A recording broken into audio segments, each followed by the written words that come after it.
All right, it's good to see everybody this evening. Had a little bit of difficulty with my setup. You see, it's still not as good as it needs to be. When I did my test drive, I was using it on the video mode, but then when you go to Facebook Live, it's a different set and different setup, and so I'm still not pleased with the way that it looks. But of course, you can't do much with that right there. But I was hoping the picture would be a little bit better. But before we get started, I just want to make a couple of announcements, make a couple of statements. As I always say, some housekeeping matters. Got word today that our former neighbor, our community, Vince Ham, is not doing well. Vince has been in the nursing home in Winfield for some time and contracted coronavirus, and has since been airlifted to Tupelo and is not doing well. In fact, I think they've probably taken most of the life support away from him, and I think it's just a matter of time. And so we want to just keep Miss Polly and her daughters, and of course Doug's sons in your prayers, and pray for Doug that his passing will be as easy as possible. And so we want to just keep that family in your prayers. Also, we'll make mention that my mom's doing really well.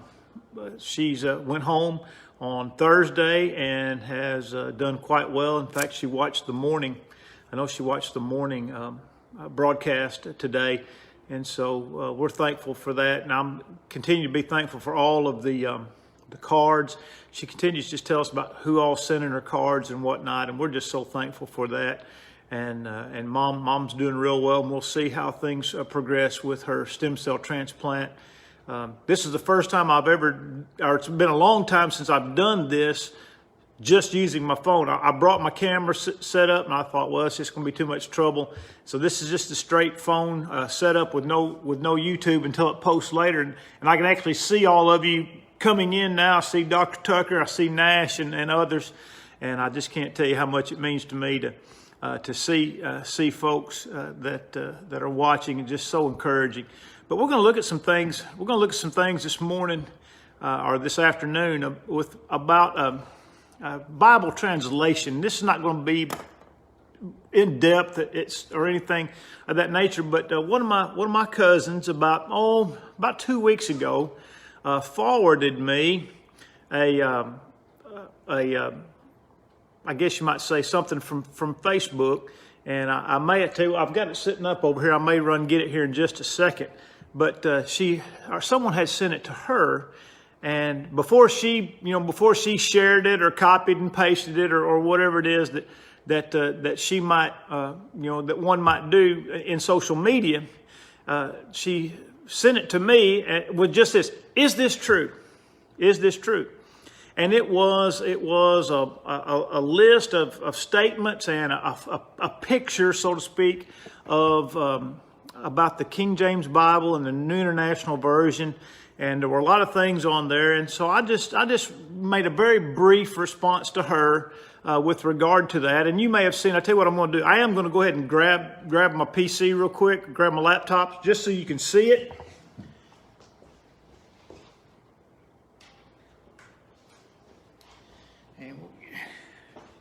So you may have seen, I know you can't see the text or read the text, but you may have received some kind of forward or seen something like this in your, I feel like I'm Wilson on Home Improvement, but got the King James and the New King James and whatnot, and so get that out of the way. I just wanted you to see what the document looked like. And I wanted to look at some of the things and talk about some of these matters, because I think it's important for us to understand. Not only obviously we want to read the Bible and know the Bible, understand the Bible, but I think it's very important for us also to understand how our Bibles were put together, and why do certain translations read differently from other translations. And so what I wanted to do, and what I intend to do, is look at some of the statements that are in this particular document, and then examine those statements in view of, well, is this true? Is it not true? And, if so or if not, why? Let me get here. And so now what I'm going to do is I'm just going to read to you. I'm just going to read to you what it says and go from there. It says, this was published on May the 11th. It says, the NIV was published by Zondervan, but is now owned by HarperCollins, who also publishes the Satanic Bible and another book I'm not going to mention. And it says, the NIV and ESV have now removed 64,575 words from the Bible, including Jehovah, Calvary, Holy Ghost, and Omnipotent, to name but a few. The NIV and ESV have removed 45 complete verses. It says most of us have the Bible on our devices and phones especially, and I'm not going to mention the app because it really impugns the app. It doesn't matter what app it is, but they mentioned one. It says try and find these scriptures in the NIV and ESV on your computer, phone, or device if you are in doubt. Now, well, let me keep going. And it lists some of the verses, and we'll talk about some of these as we move forward. And then it says there is a crusade geared towards altering the Bible as we know it. NIV and ESV and many more versions are affected. And the solution is, and this is what it says, the solution. If you must use the NIV and ESV, buy and keep an earlier version of the Bible. A hard copy cannot be updated.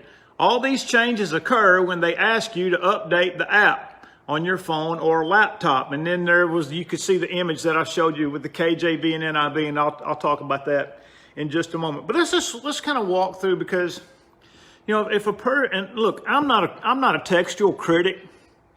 What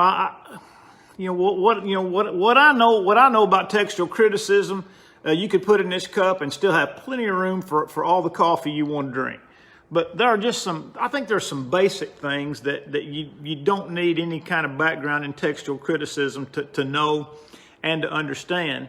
And there are some things, and by the way, these things come up, of course, with the content that we have on Sunday nights in particular, with our questions and answers. And by the way, I said I was going to put the number up, and I forgot to do it. I was intended to put it in the description of this video. I didn't do it. I apologize. And so, if you have questions, what I would suggest you do, if you have any questions and you don't mind them being seen by everybody, you can put them in the thread, or you can put one, give it to me in a private message, and I'll get it, but I won't get it during this broadcast. But in any event, a lot of times I get questions about, well, why is this verse, how come you read this verse and this verse is not in my Bible, or whatnot. And usually it'll be somebody that's probably reading from the English Standard.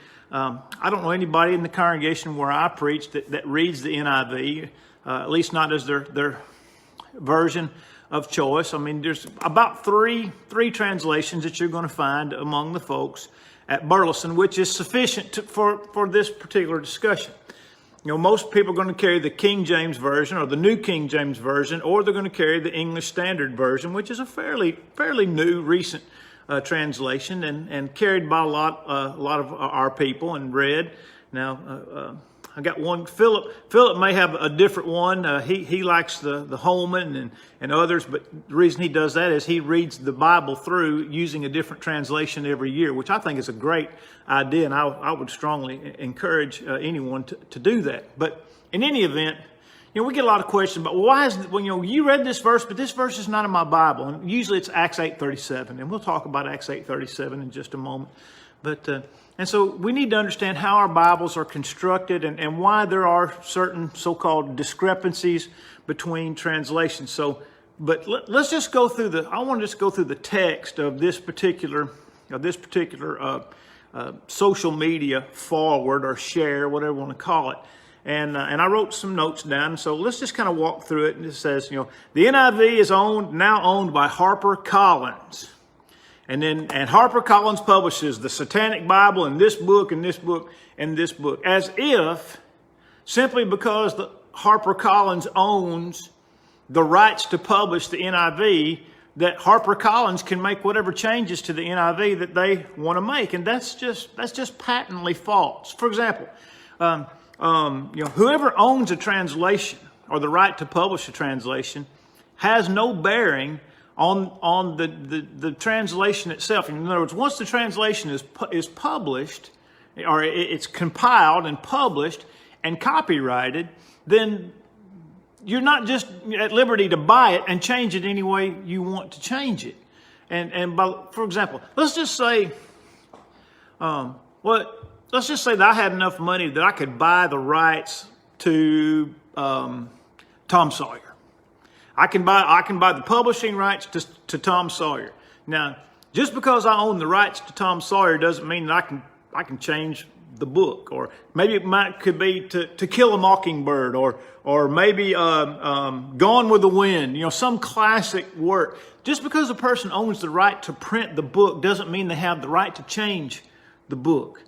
And so the idea that just because, and look, I'm no fan of the NIV. All right, I'll tell you right up front, I'm not a fan. But just because somebody owns the rights to a Bible translation doesn't mean that going forward, that every time you look at this translation, it's going to be different from the one that you read 6 months ago. And they're just making little minute changes. Every 6 weeks they're going to make a change, and so whoever owns a translation has no bearing on the translation itself. Now, the next claim in the forward is that the NIV and the ESV have removed 64,575 words out of the Bible.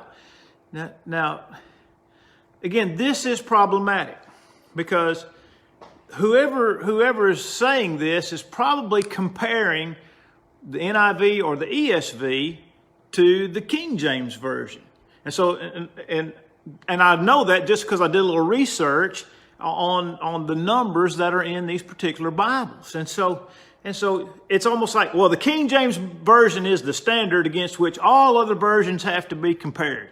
And if it has more words than the King James Version, then that's wrong. And if it has fewer words than the King James Version, and that's wrong. And it's just foolishness, and it doesn't even purport or pretend to understand how translations are compiled. For example, I did the word search. Okay, the King James Version has 700, and this is just a rounded figure. It's within 1,000. Okay, the King James Version has 783,000 words in it. All right.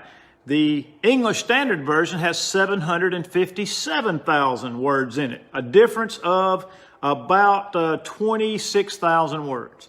And then the NIV has 728,000 words in it, which is a difference of about 45,000 words. So the NIV has 45,000 fewer words in its text than does the King James. So how do you account for the fact that the NIV has so many fewer words than, say, the King James? Well, one way you would know and I'm not implying anybody's ignorant here, but for example, if you read Romeo and Juliet and you read Elizabethan English, Neil, I'm going to get to it. I promise you. I see your question. All right, and I'm going to get to that verse specifically. If you read Elizabethan English and you read Romeo and Juliet or some other work of Shakespeare or some other writing of that time, you're going to find, if you're like me, you're like, man, these guys use a lot of unnecessary words.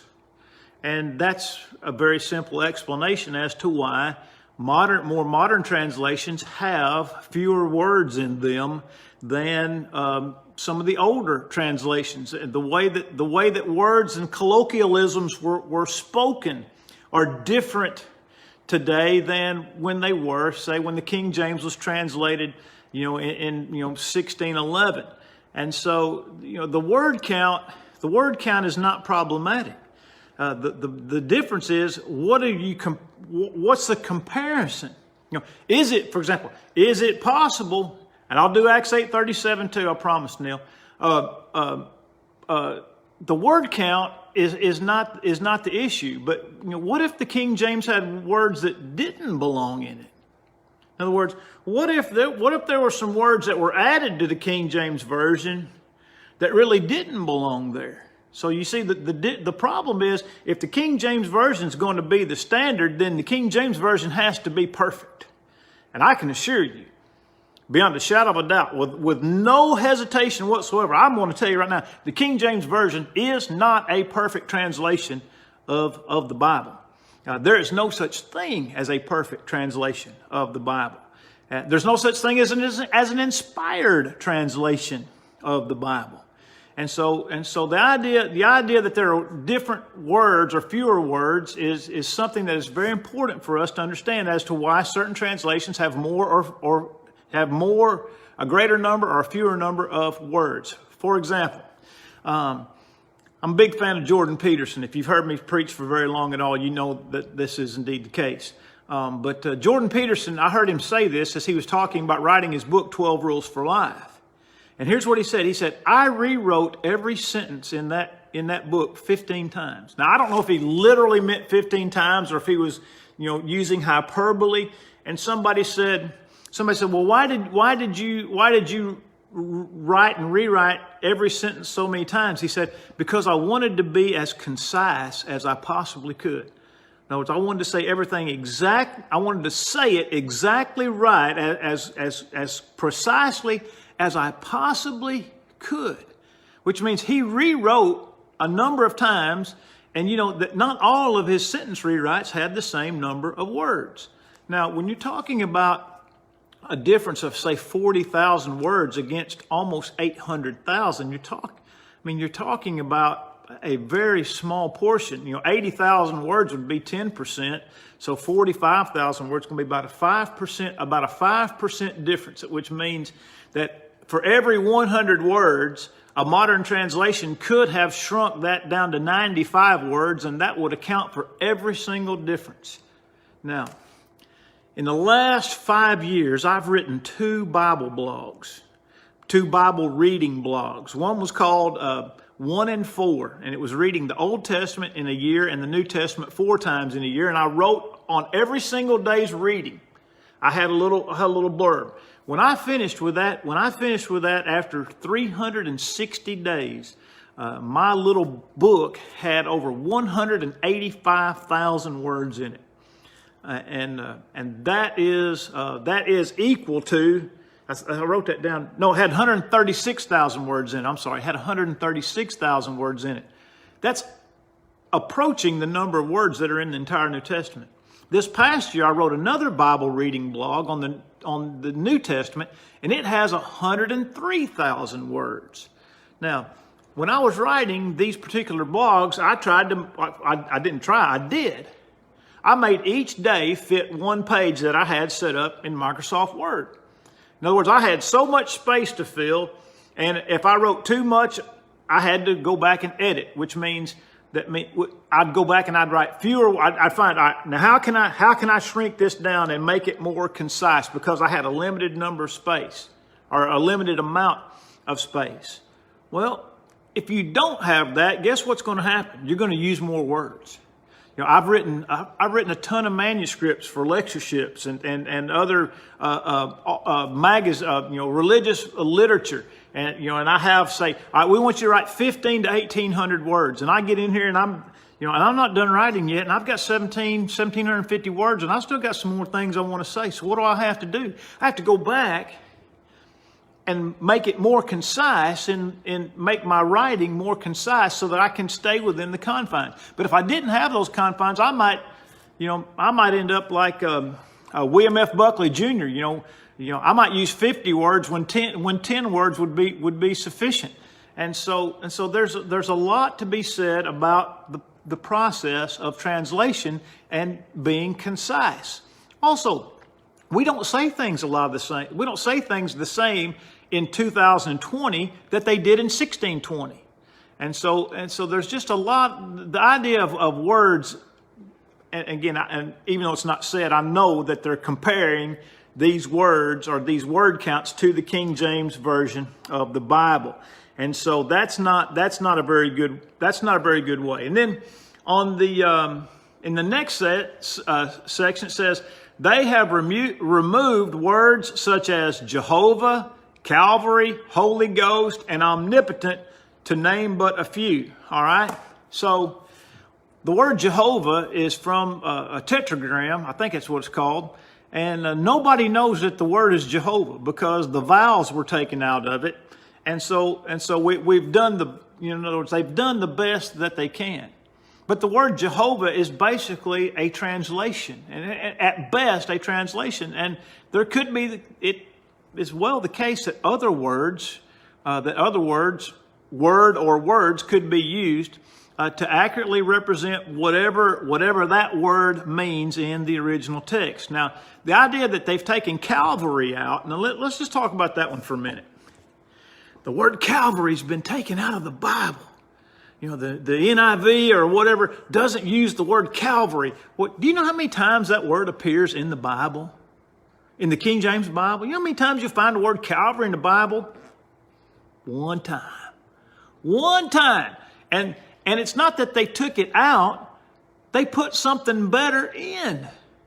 The word Calvary comes from a Greek word from which we get our English word cranium. Cranium. That's why in one place in our New Testament it's referred to as Golgotha, the place of the skull. Cranium. But for some reason, we have the word Calvary. Now, the replacement for Calvary is the skull. Now, you tell me, what is a better rendering of cranium if you're going to try? Again, I'm not defending the NIV. Well, I guess I am in this case. But you know, what's a better way to render cranium? Calvary or the skull? Because the object of what you're trying to do the object of translation is to take the word in the original and convey it in English in a way that best suits the original. And the skull is far more accurate than Calvary. In the modern language, Calvary doesn't mean anything, but everybody knows what the skull is. And so this idea that the NIV is out to get rid of Calvary is just foolish. Now, here's and one of the problems is this. Well, we've written a bunch of songs. You know, my Uncle Waif's favorite song it's At Calvary, or sometimes it's called Years I Spent in Vanity and Pride. Great song, you know, At Calvary. Over and over, At Calvary. And all of our songs, you know, Lead Me to Calvary. And all this song writing uses Calvary, a word that only appears one time in our New Testament. But because we got all these songs, if you get rid of Calvary, then all of a sudden you're a heretic. Even though the word that you use to replace it is a more accurate representation when it says the skull than to use the word Calvary. And so that's just not a very good argument, you know, to take a word that appears one time, especially when they put a better word in its place. All right, now it says the NIV and ESV have removed 45 complete verses. Now, again, removed it how? Removed it because it's in my King James Version and it may not be in the NIV or the ESV. Again, this is it's a terrible argument, and it also underlines the fact that somebody has no idea how Bibles are translated. You know, it's not like the Bible exists in a single document and it's just your job to take a single document and then translate those words. You know, the Bible is translated from literally tens of thousands of documents. In fact, the manuscript evidence for the Bible, and the New Testament in particular, is greater than any ancient document by 100 million miles. There's far more biblical evidence for the New Testament than, say, Aristotle's rhetoric, or who was Aristotle wrote rhetoric? Yeah, or one of any of the ancient philosophers, and certainly more manuscript evidence than there is for the Shakespeare stuff. And the Shakespeare stuff is only about 400 years old. And so, or 500 years old. So the idea that entire verses have been left out just says, well, I don't understand how the Bible's put together. And those that translate the Bible use what's called a set. They'll use a set or a compilation of pieces of manuscript evidence. And there are a number of ways that you can use the Nestle's, you can use the United Bible Society, you can use what's called the majority text. And so whatever translation or whatever the translating committee intends to use, it'll work from a singular set of manuscripts that have been gathered and then kind of honed down into a singular. But still, there are a lot of small distinctions there. And so, does every verse that, for example, does every verse that's in the King James Version belong there? If we're going to accuse certain translations of leaving verses out, wouldn't it be just as a valid argument to say that some verses may have been put in that did not belong? For example, you could read, and I don't have time. I've spent far more time on this than I intended. For example, 1 John 5 and verses 6 through 8. There's, verse 7 and part of verse 8, in my opinion, absolutely do not belong in the text. Now, I think they are late additions to the text. And so with that in mind, the King James has added words that really ought not be in the text. And so, what's worse, adding a verse or taking one out? Well, if I read Revelation 22, verses 18 and 19, I find that you're in danger both ways. You don't get to add to or take away from God's word. Deuteronomy 4:2, Proverbs 30, do not add to his words. And so the process of translation is a difficult one, and one that requires great care. And so depending on which set of documents one might use, for example, the two texts that were there that were shown to be left out, for example, Matthew 18:11. Matthew 18:11. And then I read the New King James because it corresponds to the King James as closely as anything else. And I used the King James all my life until 2008. So that's why I went to a modern language, but I went to something that mirrors the King James. And the Son of Man has come to seek and to save that which is lost. Now that verse is missing in the NIV, Matthew 18:11. But it's in Luke 19 and verse 10. So in other words, what doctrine, if Matthew 18:11 is not in the NIV, is there somewhere else I can look in the New Testament? For example, in the Luke 19, in the account of Zacchaeus, where it says the Son of Man has come to seek and save that which is lost. So, if it's not in Matthew, if Matthew 18:11 is not there, but Luke 19:10 is, where's the conspiracy? Where's the conspiracy? There is no conspiracy. They just used a different set of manuscript documents. Either, again, the Nestle or the UBS. And if you look, and of course, if you look, a lot of times in your Bibles, you'll see margin notes that say NU. These verses missing in NU, which simply means the Nestle and United Bible Society. But it's present with what they might say in the majority text. In other words, the majority of the manuscript evidence says this verse belongs in the text. But these two gatherings of documents predominantly do not have them.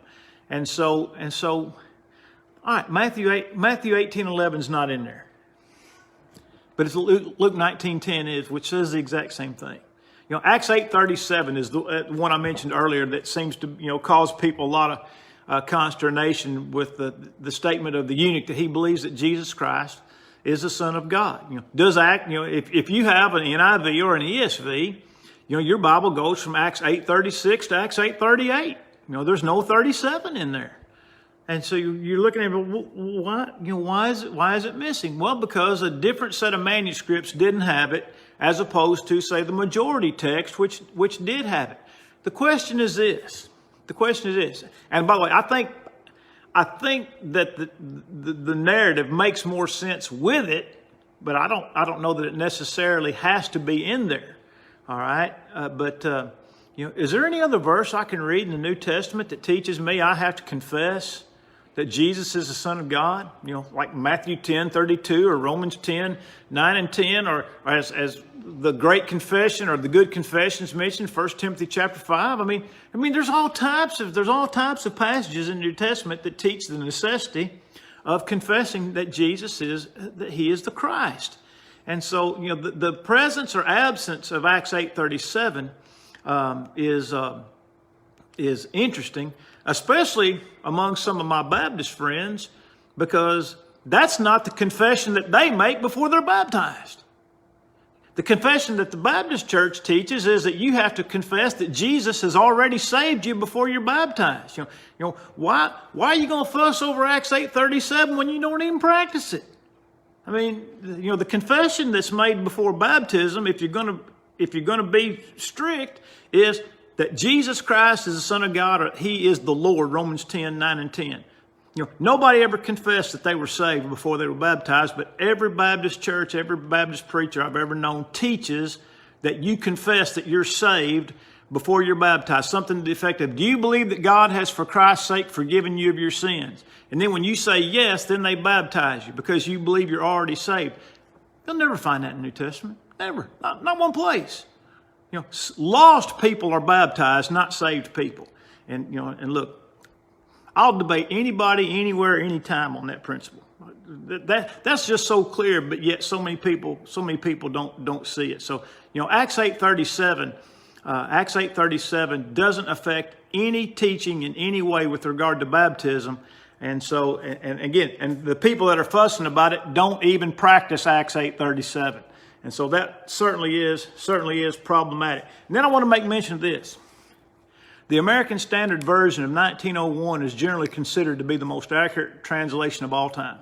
It's the most accurate translation. And yet, guess what? All the verses that are missing in the NIV and all the verses that are missing in the ESV are missing in the ASV of 1901 and the revised version of 1885. So why is this just now becoming a problem? When did people decide they wanted to start worshiping the King James Version of the Bible? Where were these people for the last 119 years? How come they haven't been fussing on the ASV or the revised? Well, most people you can't even buy these Bibles for the most part anymore. They've fallen out of use. But what might be said of the NIV and ESV is exactly true for what people considered the most literally accurate translation ever produced in 1901 in the American Standard. Well, why did the American Standard differ from the King James? It used a different manuscript set. And so this is just not a very good argument. And the last thing, and I'll close. I've gone too long. It says, if you must use the NIV and ESV, buy and keep an earlier version of the Bible. A hard copy cannot be updated. These changes occur when they ask you to update the app on your phone or laptop. That's just patently false. It couldn't be more wrong. I mean, look, if you bought a hard copy of the NIV, it's going to read the same as the electronic copy. If you have a hard copy of the KJV, it's going to read the same as the electronic copy. They don't change the version on you when they update the app. It's just, I don't know, just kind of throw up your hands and just scratch your head and just hope people open their eyes and just see, how silly some of these arguments are. And yet, here's one single thing, and I bet it had 3,000 or 4,000 shares and just all kind of comments. And so I appreciate my cousin sending me this, and I'll close with this. I appreciate her sending it to me because she didn't want to send on. She was concerned that it might be true, but she didn't want to send on something that she didn't know to be true. So therefore, she did her best to investigate, and she asked me, and I did a little work for her because I knew it wasn't true. And so, and that's another thing we want to be concerned with as we close out is be careful about the things that we forward or that we share, particularly on Facebook or Twitter or other forms of social media. It's really easy just to hit share, or it's real easy just to hit forward or whatever. But there's a lot of good tools out there. If you've got Facebook, you've got Google. And if you've got Google, you've got enough evidence to show that a lot of this stuff it's just not so. So we want to be careful about what we forward. And I appreciate my cousin's concern. First of all, was this true? But secondly, I want to know if it's true before I pass it on. And so we want to be careful in that respect. All right. I just want to let everybody know how much I appreciate you watching. I saw a lot of my old high school friends and old college friends chiming in that they were watching. And this, like I said, it's the first time I've used my phone in a long, long time. And we're thankful for you joining us in this period of Bible study tonight. We'll archive this. You'll be able to see it, and we'll upload it to YouTube over the next few days. But thank you all so much for watching tonight, and appreciate the comments that I could see coming through. And again, appreciate it. Thank you all so much. Have a great night, and Lord willing, we'll see you Wednesday night at 6:30.